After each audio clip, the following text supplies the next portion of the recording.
ಎಲ್ರಿಗೂ ನಮಸ್ಕಾರ.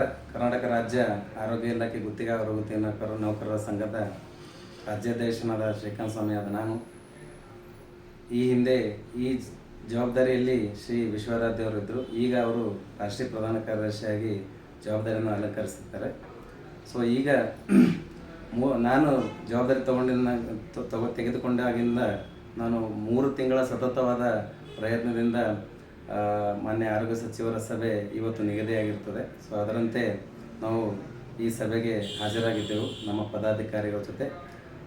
ಅಲ್ಲಿ ಸಭೆಗೂ ಮುನ್ನ ನಮ್ಮ ಸಂಘದ ಗೌರವಾಧ್ಯಕ್ಷರಾದ ಶ್ರೀ ಐನೂರು ಮಂಜುನಾಥರವರ ನಿರ್ದೇಶನದಂತೆ ನಾವು ಆರೋಗ್ಯ ಸಚಿವರಿಗೆ 15% ವೇತನ ಹೆಚ್ಚಳಕ್ಕೋಸ್ಕರ ಕೃತಜ್ಞತೆ ಸಲ್ಲಿಸಿ ಸನ್ಮಾನಿಸಿದೆವು.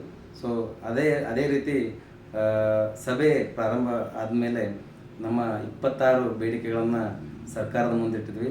ಸೊ ಅದು ನಮ್ಮ ಕಾರ್ಯಾಧ್ಯಕ್ಷರಾದ ಶ್ರೀ ಗಿರೀಶ್ ಕಡ್ಡಿಪೇಡಿಯವರು ಒಂದೊಂದು ಬೇಡಿಕೆಗಳ ಮೇಲೆ ಸವಿವರವಾಗಿ ದಾಖಲಾತಿ ಸಮೇತ ಪ್ರಸ್ತಾಪನೆಯನ್ನು ಸಲ್ಲಿಸಿರ್ತಾರೆ. ಸೊ ಅದರಂತೆ ನಾವು ಮೊದಲಿಗೆ ಖಾಯಮಾತಿ ಮತ್ತು ಸೇವಾ ಭದ್ರತೆ ವಿಚಾರ ಬಂದಾಗ ಮಾನ್ಯ ಮುಖ್ಯಮಂತ್ರಿಗಳು ವಿವೇಚನೆ ಬಿಟ್ಟಿರೋದು ಅಂತಕ್ಕಂಥ ಮಾತನ್ನು ಆರೋಗ್ಯ ಸಚಿವರು ಹೇಳಿದಾಗ ನಾವು ಇದನ್ನು ಒಂದು ನೀತಿ ನಿಯಮ ರೂಪಿಸಿ ಅಥವಾ ಒಂದು ಸಮಿತಿ ರಚಿಸಿ ಏನಾದರೂ ಒಂದು ಕಡತವನ್ನು ಮಂಡನೆ ಮಾಡಬೇಕು ಅಂತಕ್ಕಂಥ ಒಂದು ಪ್ರಸ್ತಾಪನೆ ನಾವು ಇಟ್ಟಿದ್ವಿ. ಅದಕ್ಕೆ ಸಕಾರಾತ್ಮಕವಾಗಿ ಸ್ಪಂದಿಸಿರ್ತಾರೆ. ಅದೇ ರೀತಿ ನಾವು ಹೊರಗುತ್ತಿಗೆ ನೌಕರರಿಗೆ ಗುತ್ತಿಗೆ ನೌಕರರನ್ನಾಗಿ ಮಾಡಲು ಪ್ರಸ್ತಾಪನೆಯನ್ನು ಸಲ್ಲಿಸಿರ್ತೇವೆ. ಸೊ ಅದು ಕಡತ ಒಂದು ಕೊನೆ ಹಂತಕ್ಕೆ ಬಂದಿರ್ತದೆ. ಸೊ ಆ ಕೊನೆ ಹಂತಕ್ಕೆ ಬಂದಿರತಕ್ಕಂಥ ಕಡತವನ್ನು ನಾವು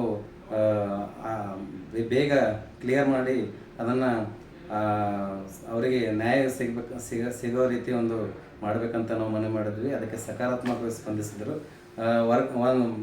ಮತ್ತು ಜಿಲ್ಲೆಯಿಂದ ಜಿಲ್ಲೆಗೆ ವರ್ಗಾವಣೆ ಅಂತ ಬಂದಾಗ ನಾವು ಅದಕ್ಕೂ ಕೂಡ ಒಂದು ಒಳ್ಳೆಯ ಸಕಾರಾತ್ಮಕ ಒಂದು ಸ್ಪಂದನೆ ನೀಡಿರ್ತಾರೆ, ಮಾಡುವ ಒಂದು ಭರವಸೆ ನೀಡಿರ್ತಾರೆ. ಅದೇ ಮಾನ್ಯ ಅಭಿಯಾನ ನಿರ್ದೇಶಕರಿಗೆ ಸೂಚಿಸಿರ್ತಾರೆ ಆದಷ್ಟು ಬೇಗ ಇದನ್ನು ಮಾಡಿಕೊಡಲು. ಮತ್ತು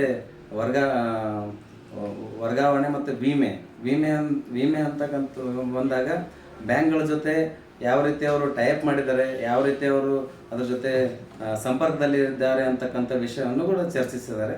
ಸೊ ಅದರಂತೆ ಒಂದು ಒಳ್ಳೆಯ ರೀತಿಯ ಒಂದು ಇವತ್ತು ಸಭೆಯ ವಾತಾವರಣ ಇತ್ತು. ಎಲ್ಲ ನಮ್ಮ ಡಿಮ್ಯಾಂಡ್ಸ್ಗಳು ಕ್ರಪಾಂಕಗಳು ಹೆಚ್ಚಳ ಮಾಡೋದಕ್ಕೆ ನಾವು ಅವರಿಗೆ ಮನವಿಯನ್ನು ಸಲ್ಲಿಸಿರ್ತೇವೆ. ಸೊ ಕ್ರಪಾಂಕ ಹೆಚ್ಚಳ ಆದಲ್ಲಿ ಆದಷ್ಟು ಬೇಗ ನಮ್ಮ ನೌಕರರು ಒಂದು ರೆಗ್ಯುಲರೈಸ್ ಆಗಿರ್ತಕ್ಕಂಥ ಒಂದು ಹಂತದಲ್ಲಿ ಇರ್ತಾರೆ ಅಂತಕ್ಕಂಥದ್ದು ವಿಷಯ ತಿಳಿಸಿರ್ತೀವಿ. ಸೊ ಎಲ್ಲ ಈ ಒಂದು ನಿಟ್ಟಿನಲ್ಲಿ ನಾವು ನೋಡಿದಾಗ ನಾವು ಸಂಘದಿಂದ ಸತತ ಪ್ರಯತ್ನದಿಂದ 4 ವರ್ಷಗಳ ಪ್ರಯತ್ನದಿಂದ ಹಂತವಾಗಿ ಎಲ್ಲ ಬೇಡಿಕೆಗಳನ್ನು ಈಡೇರಿಸ್ಕೊಂಡು ಬಂದಿದ್ದೀವಿ. ಇವತ್ತು ಕೂಡ ಎಲ್ಲ ಬೇಡಿಕೆಗಳ ಮೇಲೆ ನಾವು ಅವಲೋಕನ ಮಾಡಿದಾಗ ಎಲ್ಲದಕ್ಕೂ ಸ್ಪಂದನೆ ಸಿಕ್ಕಿದೆ.